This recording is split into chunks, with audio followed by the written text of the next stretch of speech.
کریم میں آتا ہے فالصالحات قانتات حافظات للغیب بما حفظ اللہ، نیک خواتین وہ ہیں جو اپنے شوہر کی بات بھی ماننے والی ہوں اور اللہ کی بات بھی ماننے والی ہوں. یعنی دو حالتیں، یا تو شوہر گھر میں موجود ہوگا یا گھر میں موجود نہیں ہوگا. اگر گھر میں موجود ہے تو قانتات،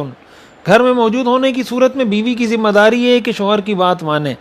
گھر میں موجود نہیں ہے حافظات للغیب بما حفظ اللہ، تو اس صورت میں عورت کی ذمہ داری ہے کہ اپنے شوہر کی عزت کی بھی حفاظت کرے، اپنے شوہر کے مال کی بھی حفاظت کرے.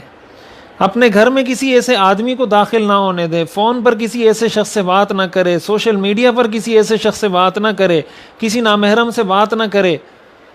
کسی نامحرم سے ایسا کوئی تعلق نہ رکھے جس کی شریعت اجازت نہیں دیتی، چاہے وہ فون پر ہو، ٹیکسٹ میسیجز کے ذریعے ہو، سوشل میڈیا کے ذریعے ہو، یا گھر میں کسی کو بلا کر ہو. کوئی ایسا کام اگر کوئی خاتون کرتی ہے، یہ عورت کبھی بھی کوئی بہتر عورت نہیں ہو سکتی، بلکہ یہ بہت بڑا جرم ہے شریعت کی نظر میں.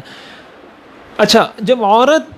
کی ایک ذمہ داری یہ بھی ہے، قرآن حدیث شریف میں آتا ہے المرأۃ راعیۃ فی بیت زوجہا، کہ عورت اپنے شوہر کے گھر کی ذمہ دار ہے، نگران ہے. اب عموماً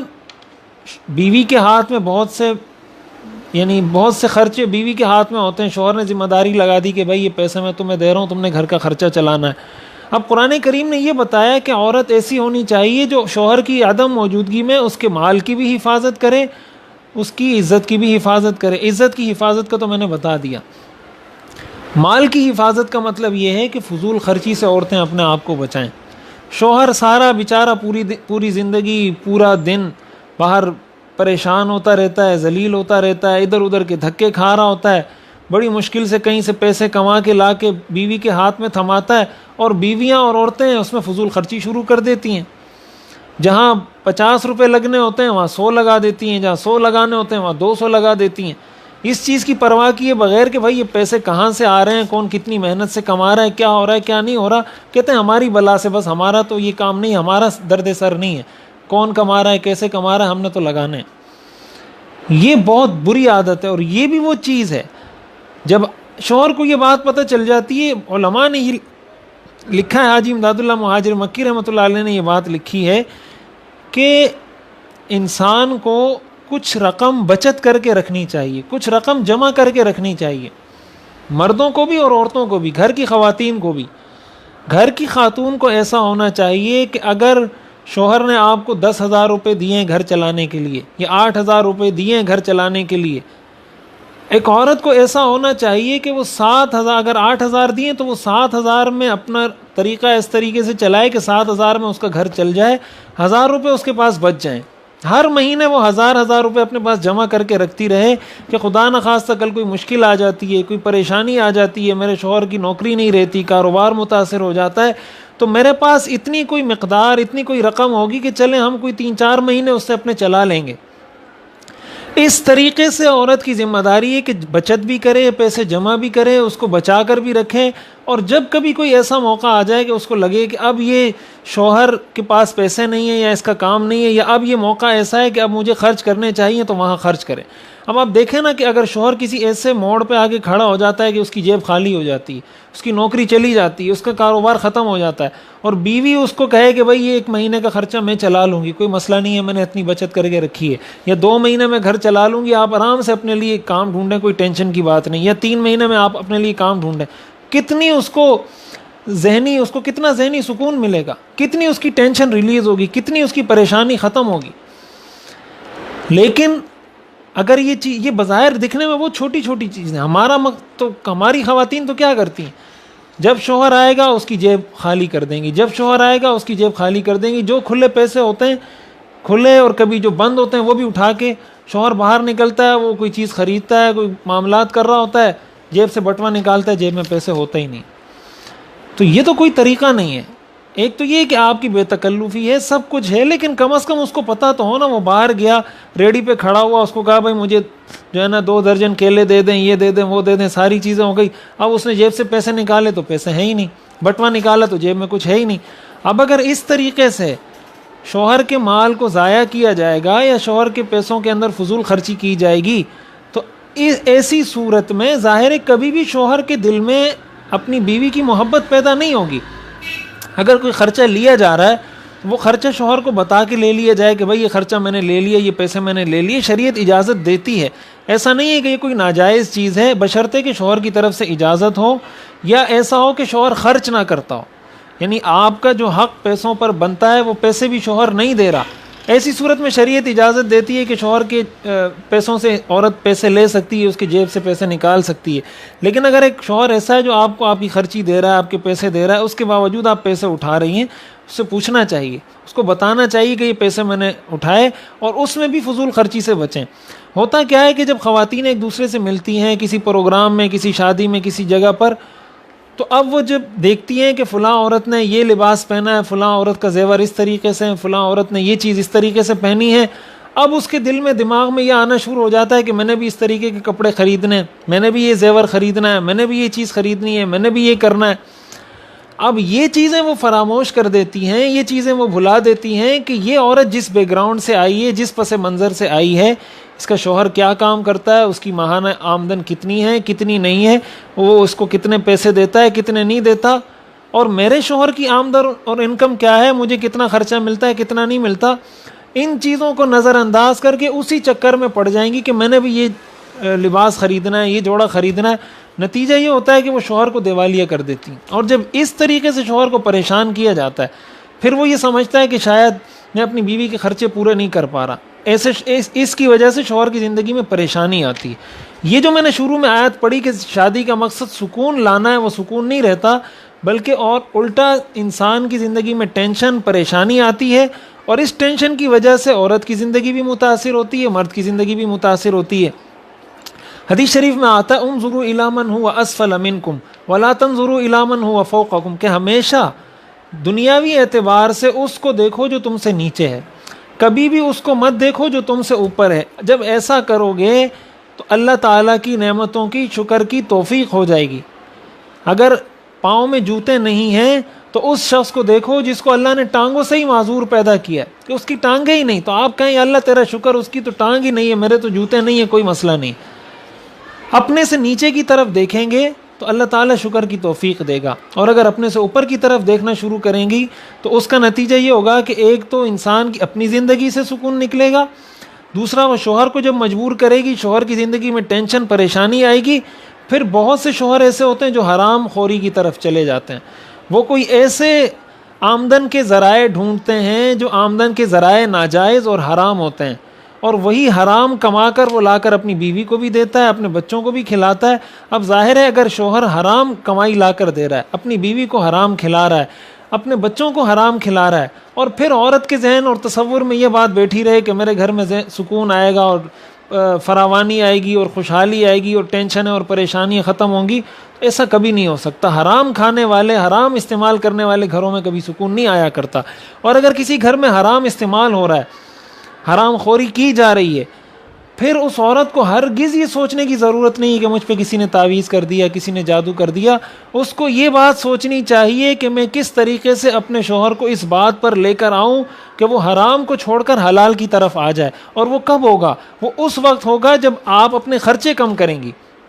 آپ کے مطالبات کم ہوں گے, آپ کی ڈیمانڈز کم ہوں گی. اس کو پتہ چلے گا کہ ہمارا تو یہ سارا گھر کا خرچہ 20-25 ہزار میں چل سکتا ہے. جب چل سکتا ہے تو وہ حرام سے خود باز آ جائے گا. تو اس طریقے سے ہم خود بھی گناہ میں مبتلا ہو رہے ہوتے ہیں, شوہر کو بھی مبتلا کر رہے ہوتے ہیں, اور اس کا اثر پھر ہمارے پوری فیملی پر, پورے خاندان پہ پڑ رہا ہوتا ہے, اور ساری زندگی ہماری اس سے متاثر ہو رہی ہوتی ہے. تو اس کو بھی اپنی زندگی میں ہمیشہ سامنے رکھنا چاہیے. اسی کے ساتھ ساتھ حضور علیہ الصلاۃ والسلام نے فرمایا اطلعت فی الجنہ فرأیت اکثر اہلها الفقراء واطلعت فی النار فرأیت اکثر اہلها النساء. یہ صحیح بخاری اور صحیح مسلم کی حدیث ہے. آپ نے فرمایا میں نے جنت کے حالات مجھے معلوم ہوئے تو میں نے دیکھا کہ جنت میں بہت بڑی تعداد, زیادہ تعداد میں جو لوگ تھے وہ فقراء تھے, غریب لوگ جنت میں زیادہ تھے. اور جہنم کے حالات مجھے معلوم ہوئے تو میں نے دیکھا کہ جہنم میں بڑی تعداد اور زیادہ تعداد عورتوں کی تھی. اسی طرح ایک حدیث میں آتا ہے, صحیح بخاری کی حدیث ہے, حضور نے فرمایا اریت النار, مجھے جہنم دکھائی گئی, فلم ار منظرا کالیوم قط افظع آپ نے فرمایا میں نے آج کی طرح خوفناک اور خطرناک منظر کبھی زندگی میں نہیں دیکھا. پھر آپ نے فرمایا وَرَأَيْتُ أَكْثَرَ أَهْلِهَا النِّسَاء کہ میں نے جہنم میں اکثریت جس طبقے کی دیکھی وہ خواتین کی. قالوا صحابہ نے پوچھا بما یا رسول اللہ کس وجہ سے جہنم میں عورتیں اتنی کثرت سے ہیں؟ قال آپ نے فرمایا بکفرہن ان کی ناشکری کی وجہ سے. قیل آپ سے پوچھا گیا یکفرن اللہ کیا وہ اللہ کی ناشکری کرتی ہیں؟ قال آپ نے فرمایا یکفرن العشیر و یکفرن الاحسان وہ اپنے شوہر کی ناشکری کرتی ہیں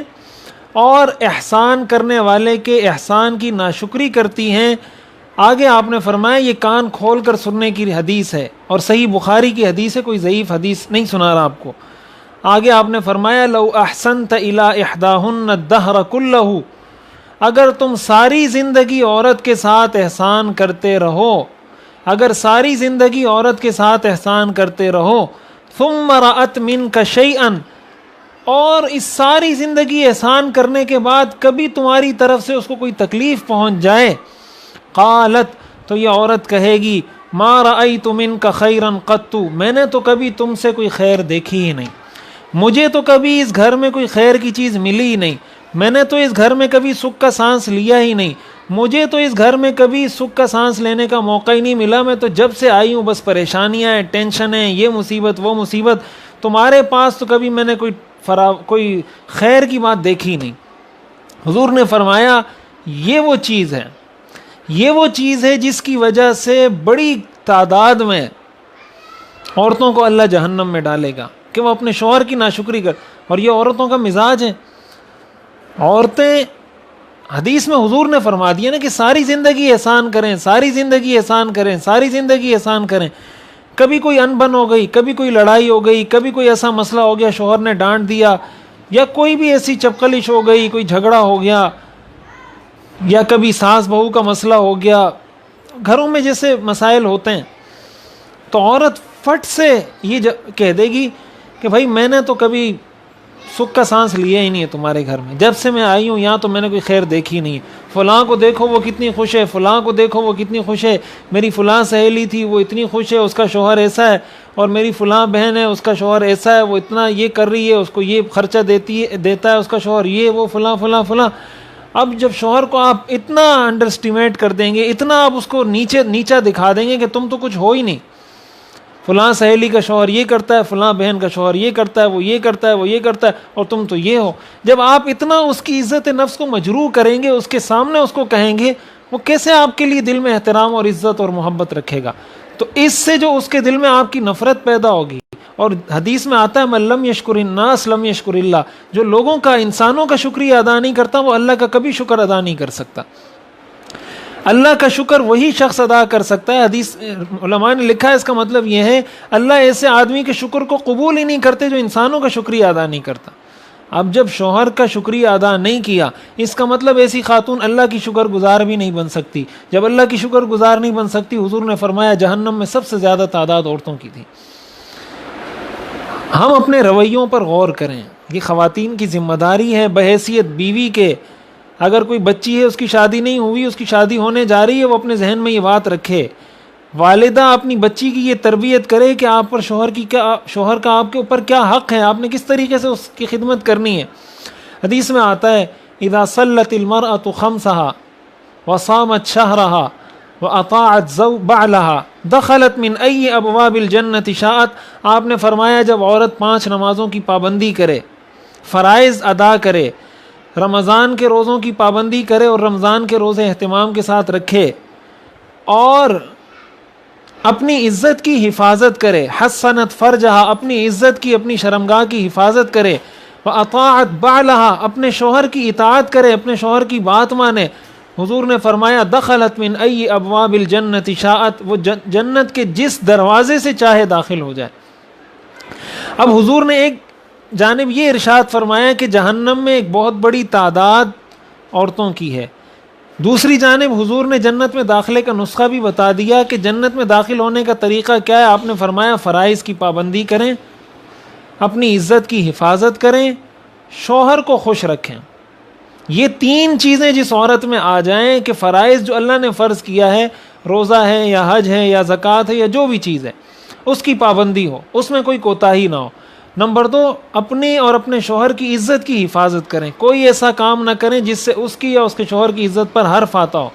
نمبر 3، اپنے شوہر کی بات مانیں، اس کو خوش رکھیں۔ اب یہ کتنا آسان نسخہ ہے، کتنی آسان چیز ہے جس کے ذریعے انسان، ایک خاتون بڑی آسانی سے جنت میں جا سکتی ہے۔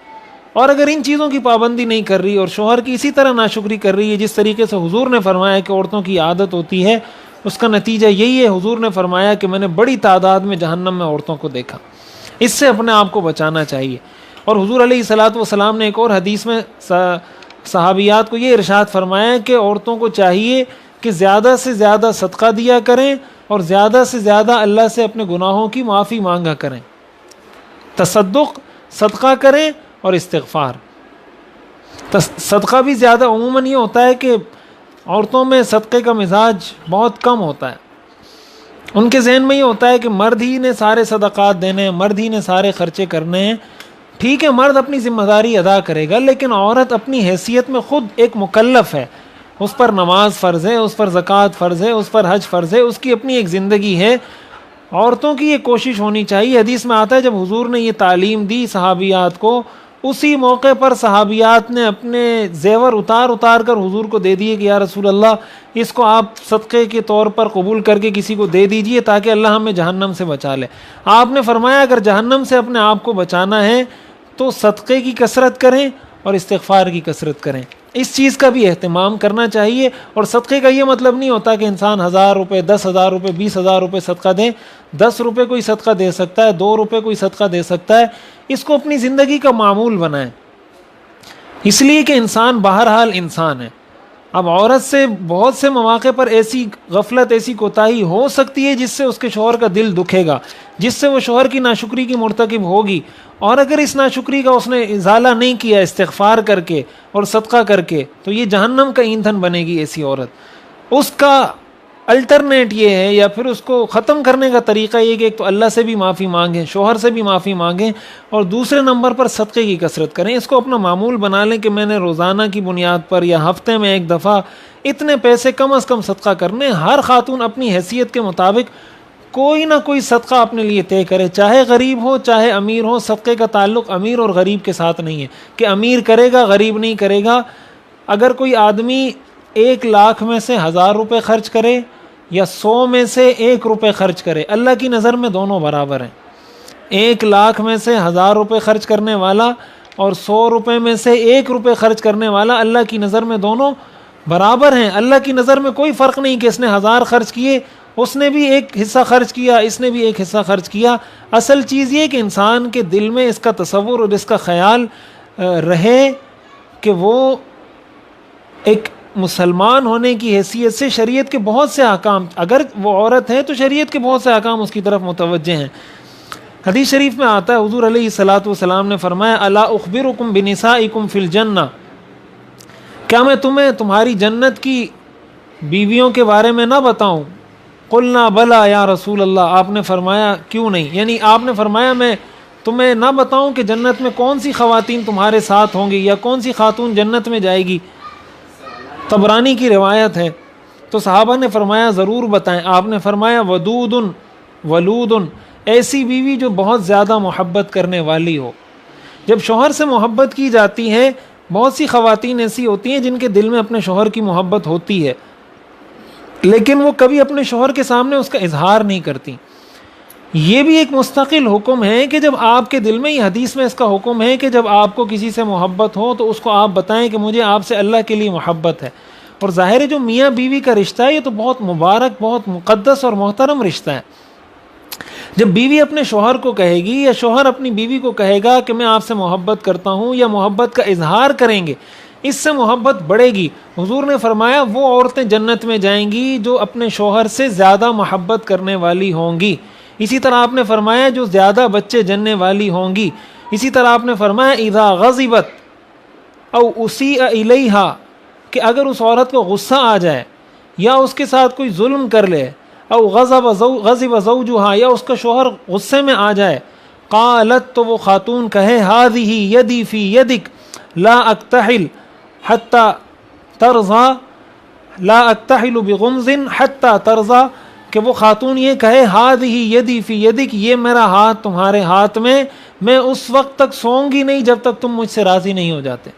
آپ نے فرمایا ایسی عورت جنت میں جائے گی کہ جب شوہر اس سے ناراض ہو جائے یا اس کے ساتھ کوئی ایسا معاملہ پیش آ جائے یا خود عورت کو غصہ آ جائے اور اس کو یہ محسوس ہو کہ شوہر اس سے ناراض ہو گیا ہے، تو وہ یہ کہے هذه یدی فی یدک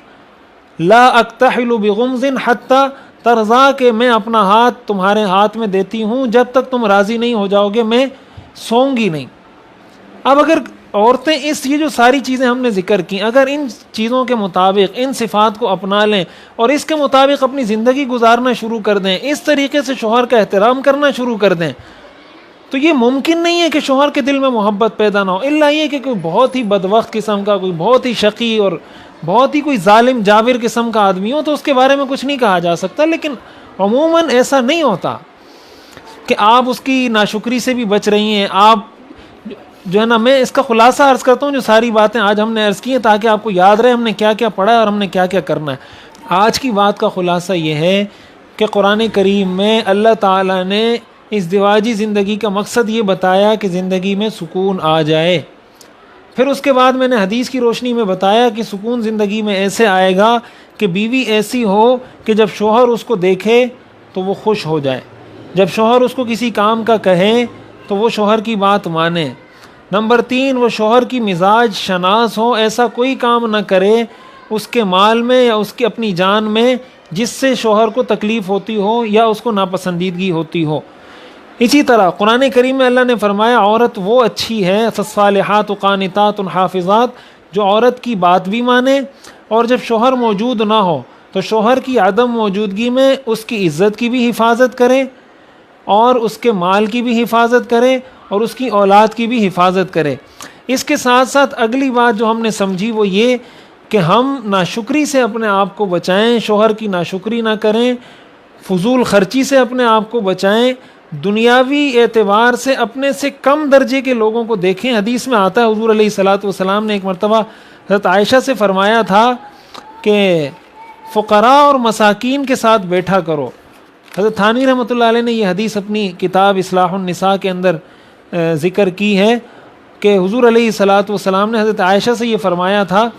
کہ فقراء اور مساکین جو خواتین ہیں، جو غریب خواتین ہیں، ان کے ساتھ بیٹھا کرو تاکہ تمہیں شکر کی توفیق ہو جائے۔ شوہر کی ناشکری وہ چیز ہے جس کی وجہ سے عورتیں جہنم میں جائیں گی۔ جنت میں جانے کا نسخہ یہ ہے کہ صدقے کا اہتمام ہو، استغفار کی کثرت ہو، شوہر کی بات ماننے کا اہتمام کیا جائے اور اس طریقے سے اپنی زندگی گزاری جائے کہ اس کو یہ پتہ ہو کہ اب تک جب میری شادی نہیں ہوئی تھی تو میری ذمہ داریاں، میرے لیے احکام الگ تھے، اب جب میری شادی ہو گئی ہے تو اب شریعت کے احکام میرے لیے الگ ہیں۔ جب ہم شریعت کی ان باتوں کی طرف آ جائیں گے، جب ہم شریعت کے ان احکام پر عمل کرنے لگ جائیں گے تو پھر کوئی وجہ نہیں ہے کہ ہماری زندگی میں وہ سکون نہ آ جائے جو سکون شریعت نے شادی کا مقصد بتایا ہے۔ ان چیزوں پر ہم عمل کریں گے، شوہر کا خیال رکھنا شروع کریں گی، خواتین فضول خرچی سے اپنے آپ کو بچائیں گی، ناشکری سے اپنے آپ کو بچائیں گی، صدقہ استغفار کی کثرت کریں گی، نمازوں کا اہتمام، قرآن سیکھنے سکھانے کا اہتمام، شریعت پر عمل کرنے کا اہتمام، گھر میں ایسا ماحول بنائیں۔ بچوں کی تربیت کیسی کرنی چاہیے اس پر انشاءاللہ جو ہم دیکھیں گے جب اگلی کسی یا اس سے اگلی نشست میں الگ اس پر ہم بات کریں گے کہ بچوں کی تربیت کیسی کی جائے، لیکن جو شریعت کے مسائل سیکھنے کو ملیں وہ اوروں کو بھی بتائیں، اپنی بچیوں کو بھی بتائیں تاکہ ہم صحیح طریقے سے کامیاب اور پرسکون زندگی گزار سکیں۔ اللہ تعالی ہمیں سمجھنے اور عمل کرنے کی توفیق عطا فرمائے۔